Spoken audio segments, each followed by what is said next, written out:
제가 강원도 무치에 성당이 있는데 신부님하고 좀 굉장히 소통을 좀 많이 해요. 가끔씩 하다 미사를 보는데 그 신부님 말 강론 시간에 이 용어를 써요. 참 예수님. 그게 저한테 정말 큰 울림이 왔어요. 이번 교회 개신교에서 그 목사님들 설교할 때 할렐루야 뭐 이런 얘기할 때마다 그 용어가 너무 천박하고 좀 그렇더라고요. 고맙습니다. 김 목사님한테 말씀 요청이 왔을 때 한편으로 감사하고 기뻤고 그러면서 부담이 됐습니다. 감히 나같이 부족한 사람이 와서 무슨 설교를 할까? 이러던 스펙도 없고 아무것도 없는 사람인데 제가 또 이빨이 세 대가 없어요. 발음도 안 좋은 사람인데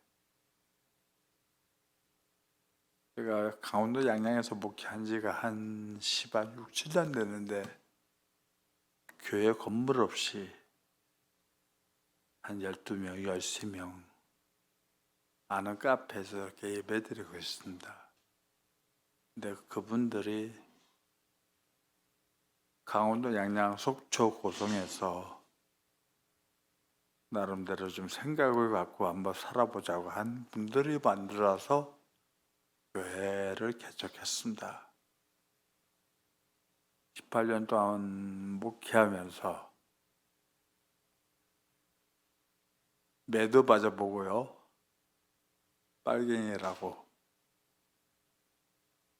제가 이석기 동지 석방하라고 현수막을 막 붙였더니 저희 집에다가 결혼 3판을 갖다가 도배를 하더라고요. 그런 수모도 받아봤고요. 얼마 전에는 우리 단체 사람한테 매달 몇 번 맞아봤고요. 그런데 그분들을 고소한 바 안 했어요. 그러고 싶지 않았고 저들도 나의 친구고 버시고 같이 가야 될 사람이기 때문에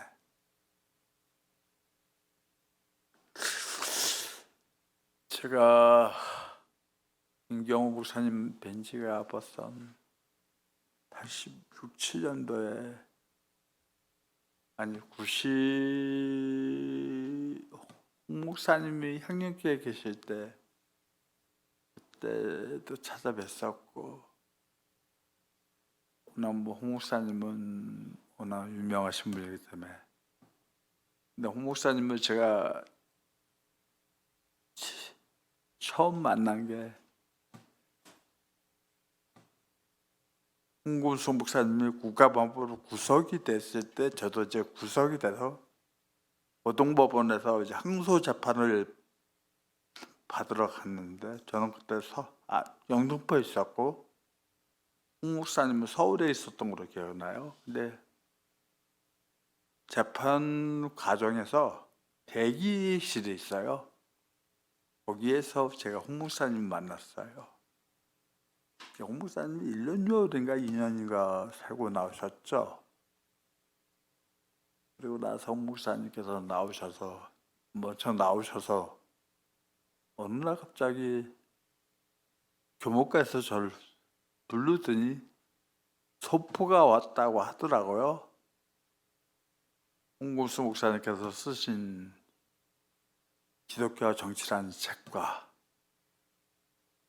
그다음에 그 번역을 하신 분이 지금 여기에 계신데 정말 감동 있게 봤습니다.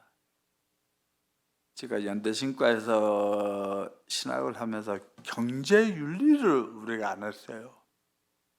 경제신학이 정말 중요한데 연대신과에서 경제윤리, 경제신학을 다룰 만한 분이 없었던 것 같아요.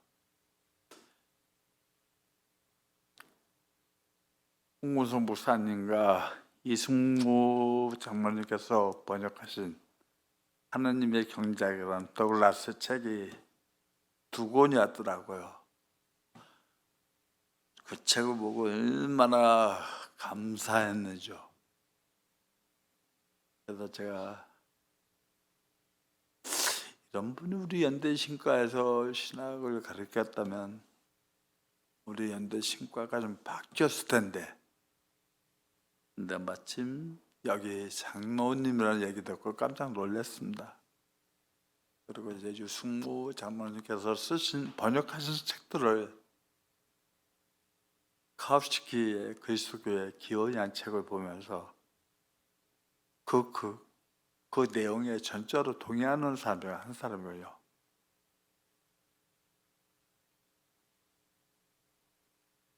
제가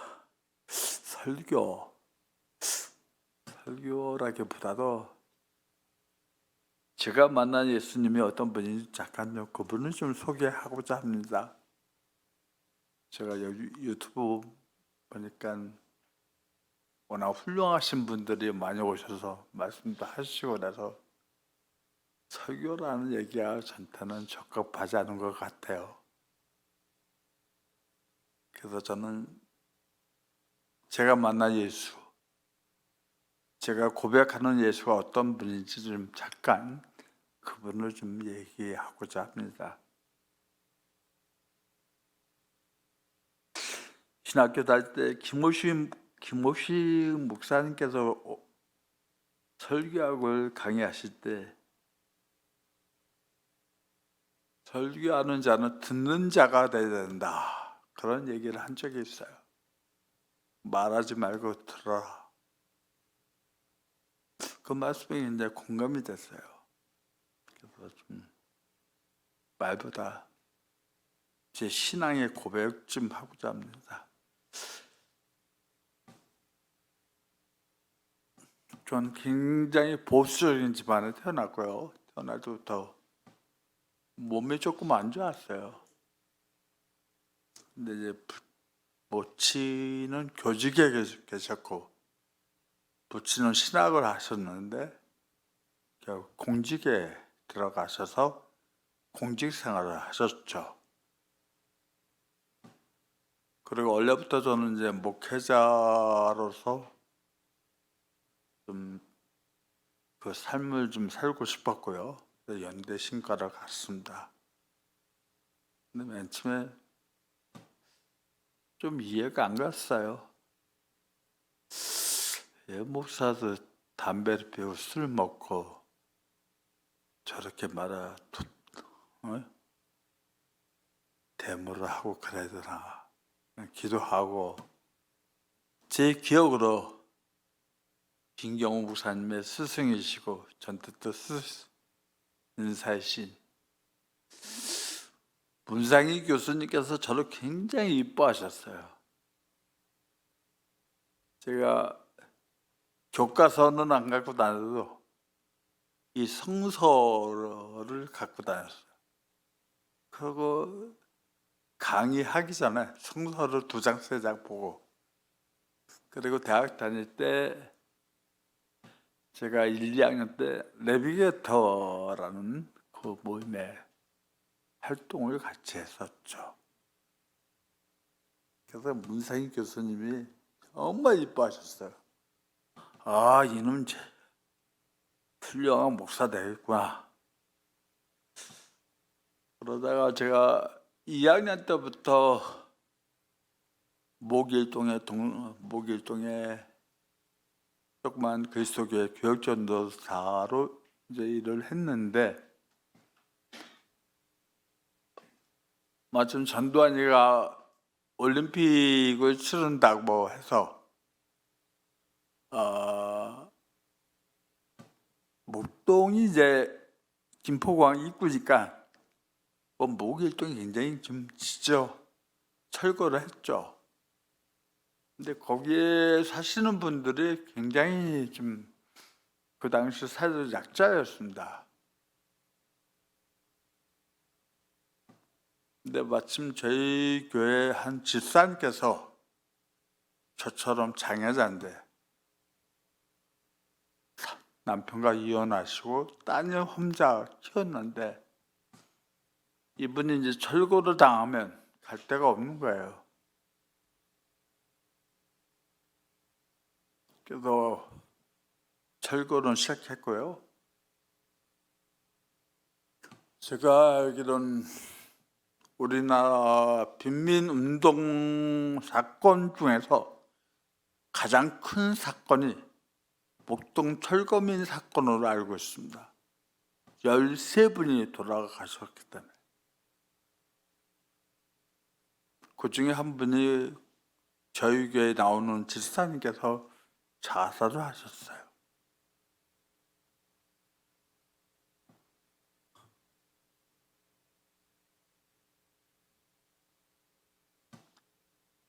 그래서 그때부터 이제 조직을 하고 싸웠습니다. 이 무능하고 부패한 정권, 총칼로 정권을 도둑질하고 이게 사람인가 인간인가 아무런 의식도 없는데 무조건 싸웠어요. 그래서 제가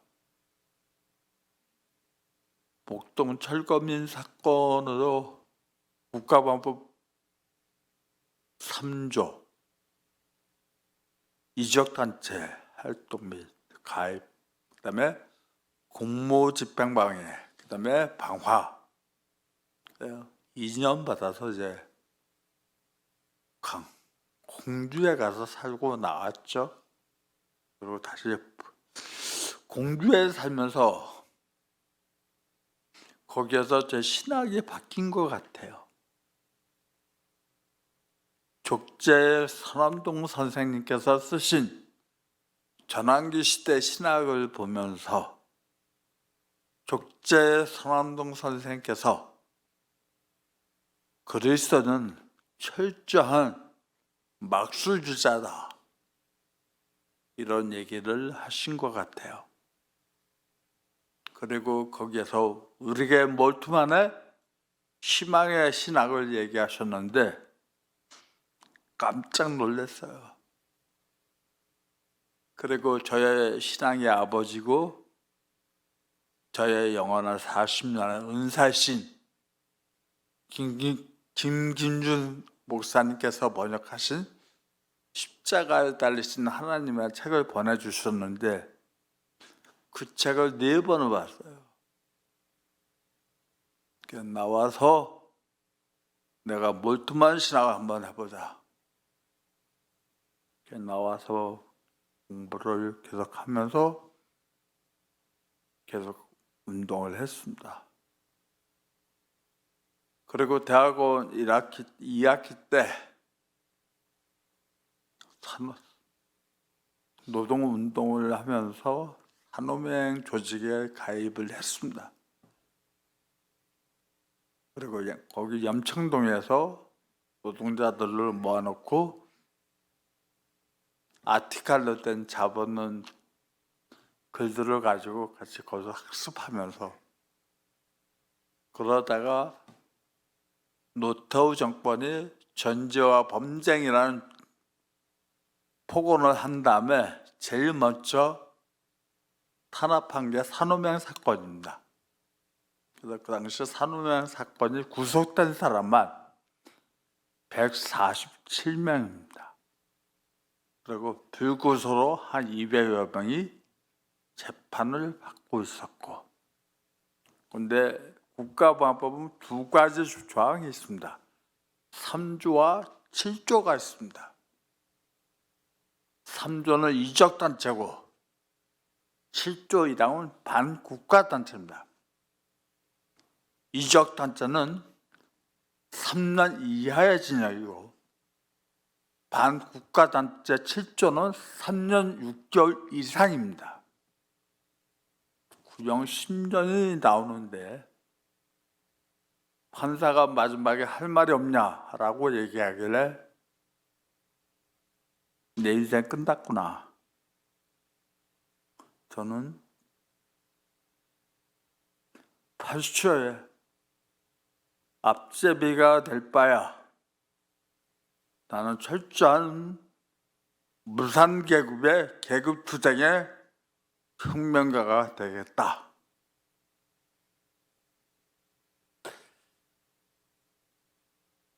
부속이 돼서 취조 과정에서 저를 어느 날 갑자기 사복을 입은 정보원 기관들이 저를 모시러 오더라고요.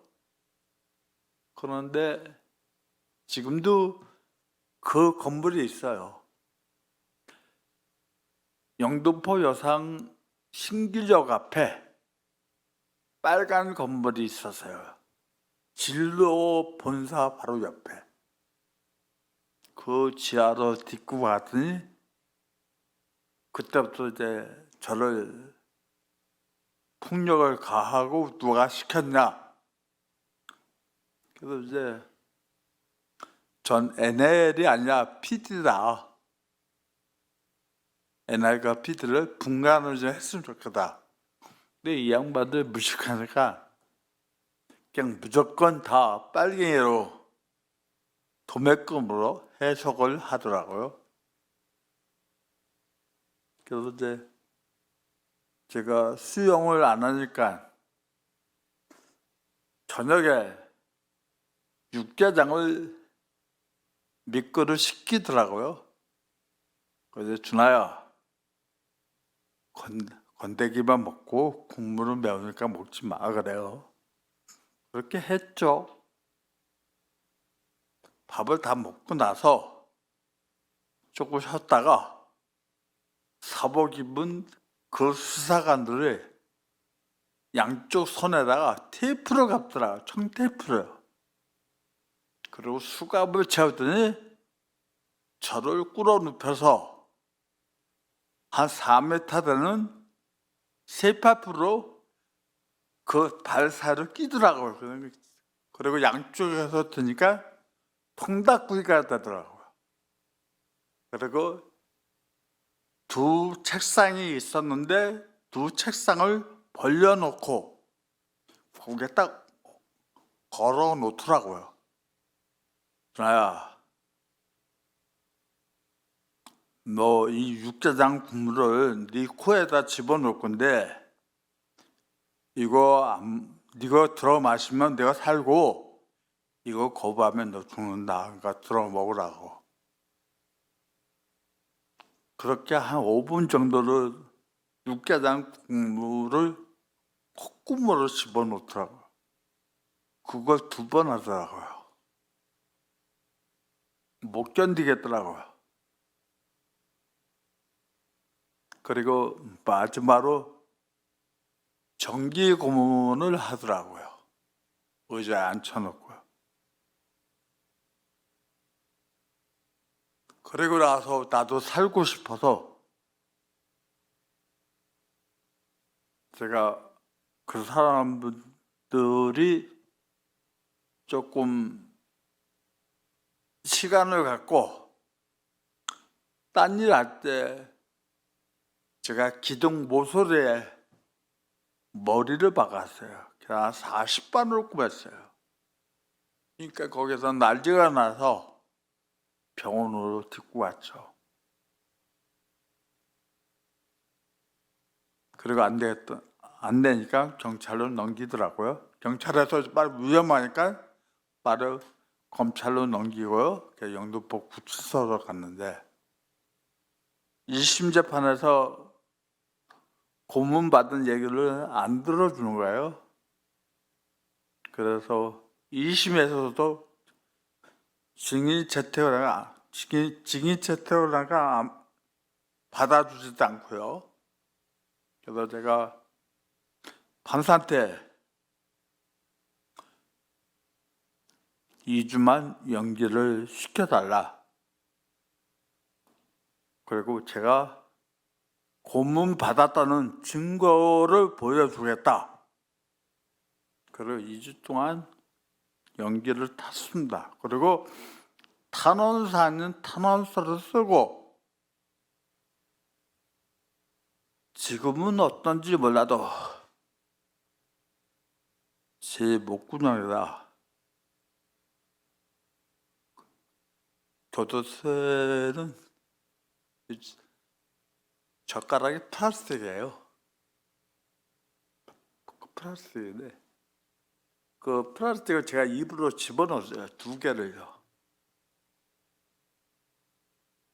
그리고 탄원서는 미리 나갔는데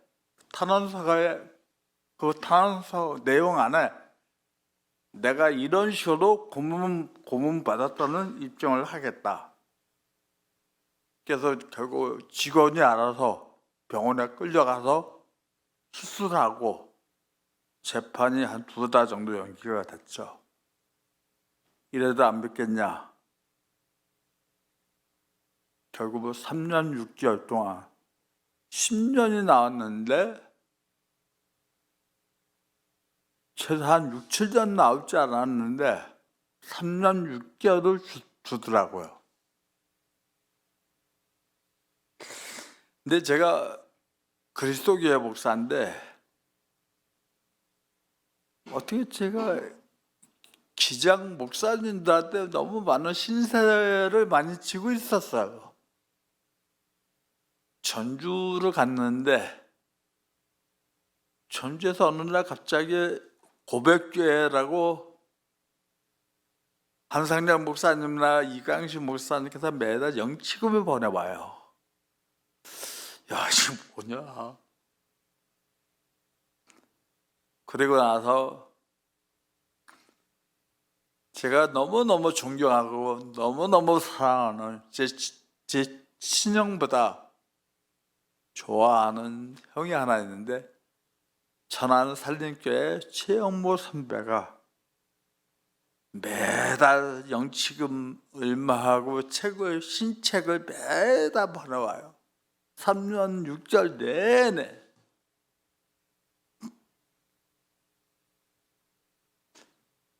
내가 그래서 그리스도교회 안에서 그리스도교회 목사들이 넌 도대체 교단이 어디야? 기지장이야? 아니면 그리스도교회야? 이런 얘기가 할 정도예요.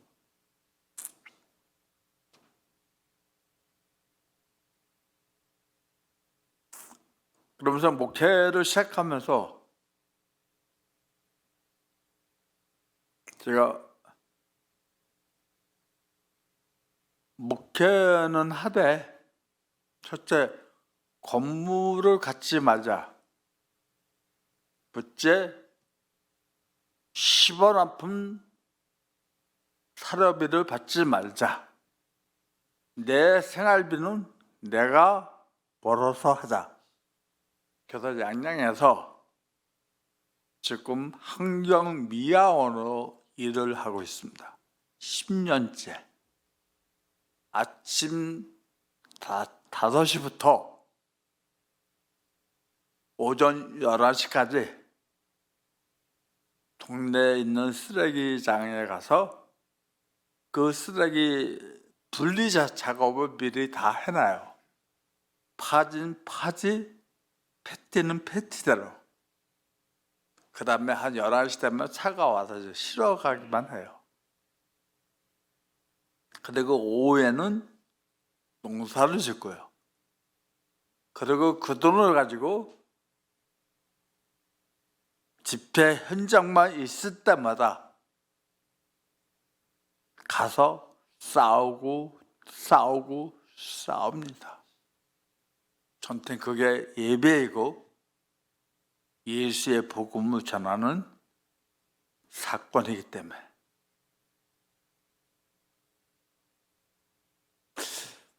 요새 가끔씩 하다 저에게 그런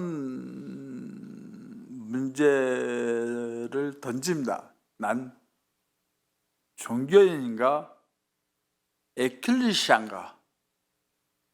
그리고 우리 교회 안에서도 가끔씩 하다 그런 얘기합니다. 종교인인가 예수의 제자인가? 근데 칼 막스는 종교는 인민의 아편이라고 얘기하고 있습니다. 그리고 종교는 지배계급의 지배 이념이라고 규정하고 있습니다. 근데 바울은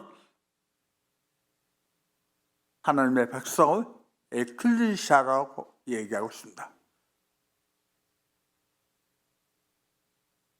최소한 아편을 파는 아편 장사는 되지 말자. 오편을 팔아서 먹고 사는 도둑놈은 되지 말자. 그래서 에클리시아적인 삶을 한번 살아보자고 여태까지 이 길을 걸어오고 있습니다.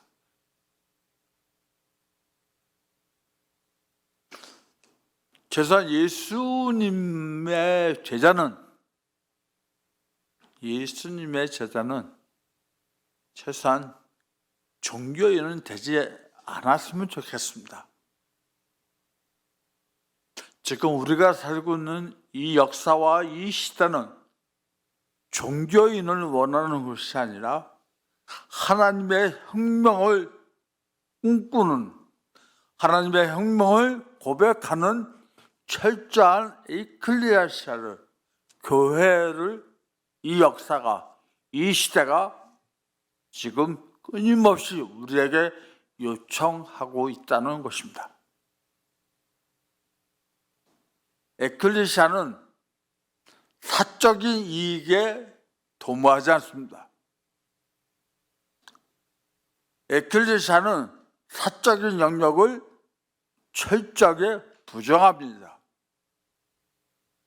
에클리시아는 철저하게 하나님의 혁명이 이 땅에 구현됨으로써 이 땅의 무상계급들이 사람답게 인간답게 숨쉬면서 한번 살아볼 만한 가치가 있다고 스스로 고백하도록 그 원인을 제공하는 것이 에클리시아의 사명입니다. 저의 스승이었던 저의 은사님이신 김균준 선생님께서 하루 저희 집에 오시더니 이분과 제가 신학적인 그 생각이 많이 다른데 한 40년 동안 주거니 받거니 싸움도 하면서 이 길을 같이 오고 있어요. 그 김 박사님께서 오셔서 하는 말이, 야, 네가 신학다운 신학을 제대로 하고 있구나, 이런 얘기를 하셨을 때, 내 은사께서 그렇게 인정해 주시니까 너무너무 감사하더라고요. 한 1년에 몇 번씩, 2번씩 찾아뵙고 있는데 가끔씩 하다 김경호 목사님 얘기를 하세요. 정말 연대신과의 100년의 역사에서 가장 예수담 운동을 삶으로, 몸으로 태워가는 그런 분이 있다면 난 김경호 목사가 아닌가, 그런 얘기 할 때마다 가슴이 뭉클해지더라고요. 근데 제가 좀 조직신학을 하는 바람에 성서에 대한 지식이 조금 약해요. 맨날 몰트마니아, 말트가 어떻다, 볼티디가 어떻다, 판넨베르가 어떻다. 근데 어느 날 아는 선배님께서 최영목 선배가 김경 목사님께서 책이 나왔다고 대장간에서 그래요? 사야죠. 얼마나 감사한죠. 그분 글을 좀 보고 싶었군요. 근데 어느 날 갑자기 유튜브로 강남 성서 학당이 유튜브로 올라온 거예요. 일 끝나고 점심 먹고 오후에는 무조건 오후에는 유튜브만 보고 있습니다. 그래서 제가 전화 한번 드렸죠. 너무너무 감사합니다. 제가 사실 철학이나 이런 쪽에 좀 관심이 많아서 이 성서에 대한 지식이 별로 없는데 목사님의 도움 때문에 오히려 그 여백을 채워가고 있다고. 그래서 어느 날 갑자기 2월달에 우리 교회 와서 설교 한번 하겠냐고.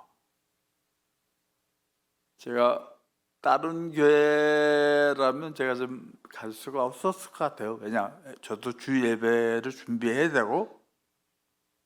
근데 너무너무 좋아하고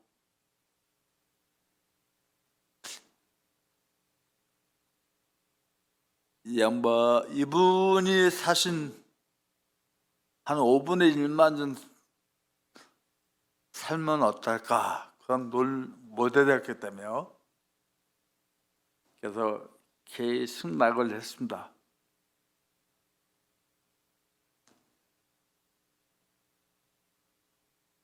예수의 제자는 자기의 삶의 현장을 사적인 영역으로 둔갑시킨 자가 아닙니다. 오늘 우리가 마주한 이 말씀에 있어서 베드로가 예수를 만났을 때 그물과 배를 버렸다고 합니다. 무슨 뜻일까요? 사적인 이익을 도모하지 않았다는 뜻입니다. 예수의 제자는 처음부터 끝까지 공적인 영역에 가 있어야 됩니다. 만약에 공적인 영역에 가 있지 않는다면 그건 예수의 제자가 아닙니다. 그래서 예수께서 너희들은 여행을 떠날 때 주머니가 있는 옷을 입지 말라고 합니다. 주머니가 뭘까요? 우리 지금 주머니 안에 사적인 영역이 주머니 아닌가요? 그런 심정으로 여태까지 이렇게 살고 있습니다. 그러면서 어느 날 갑자기 제가 너무너무 좋아하고 같이 온 김근수 선배하고 형, 우리 이런 연구소 하나 만들어서 공부도 하고 싸움도 하고 그러면서 한번 살아보자. 오늘 여기 온다고 하니까 저 선배가 웬만한 데는 절대로 안 가군요. 오라고 해도, 돈을 싸준다고 해도. 근데 제가 어디 간다면 꼭 와요. 너무 감사하게도. 제가 믿는 예수, 제가 알고 있는 예수, 제가 만난 예수, 난 그분이 하나님의 아들이기 전에, 신적인 아들이기 전에 위대한 이 역사에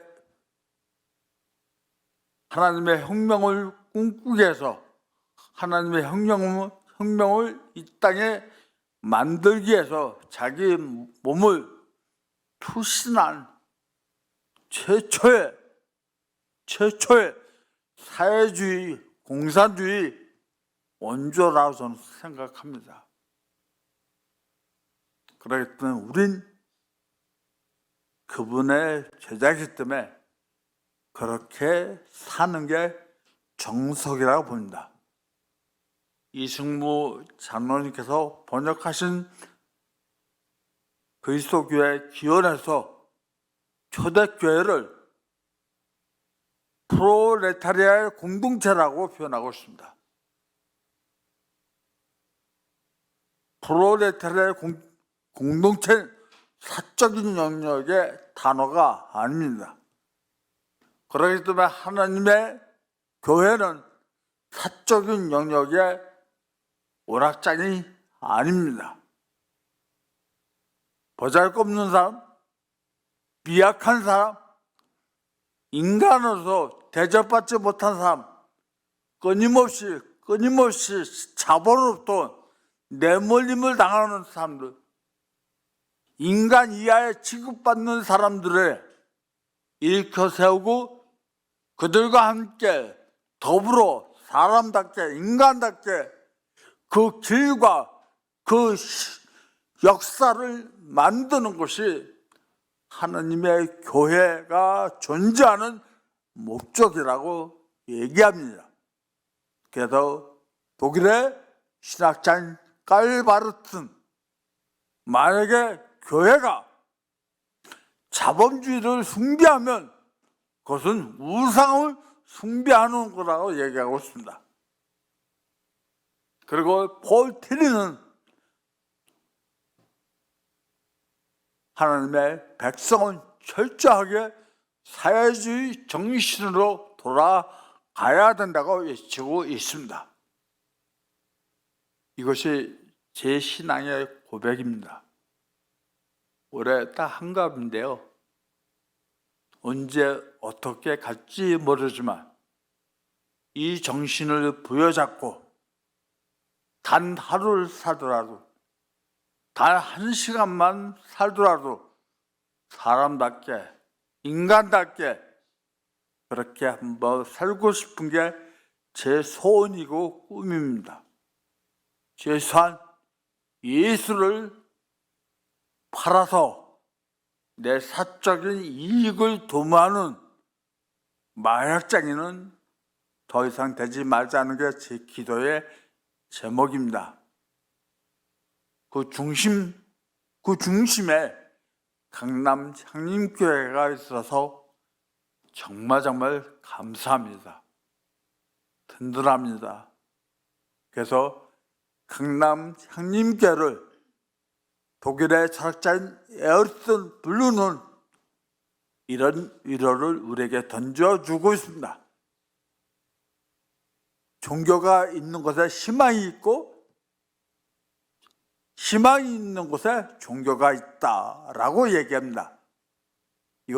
이 말은 여의도 순복음교회나 명성교회나 보수 반동들과 한통속이 되어 인민을 억압하는 이들을 향해서 준 말이 아니라 강남 향림교회를 향해서 준 말은 아닌가 감히 그렇게 고백을 해봅니다. 부탁합니다.